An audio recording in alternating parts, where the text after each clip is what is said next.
Kilichonishangaza ni jinsi ambavyo mambo rahisi kama hayo sikuwa nayafikiria mpaka ulipoyafundisha. Nimeamini elimu ni bahari, haina mwisho. Kila siku dunia ina kitu cha kukufundisha. Nilitoka hospitali nikiwa na maazimio matatu ambayo nimekuwa nayatimiza kila siku. Japo bado sijafikia 100%, moja ni kuwa na orodha 2 kila siku. Mambo ya kufanya na mambo ya kutokufanya. 2, kupanga mambo ya kufanya kwenye makundi 4 ya vipaumbele. Na 3, kusema hapana kwenye mambo yote ambayo sio kipaumbele. Nitamalizia na kitu kilichonishangaza kuhusu kusema hapana.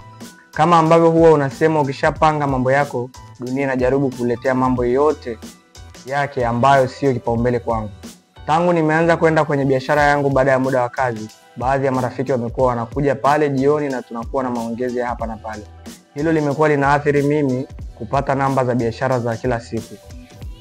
Ni kitu ambacho kimekuwa kinanikwaza, lakini sikujua nifanyeje. Uliposema kuhusu hapana kuwa sentensi kamili, nilijiambia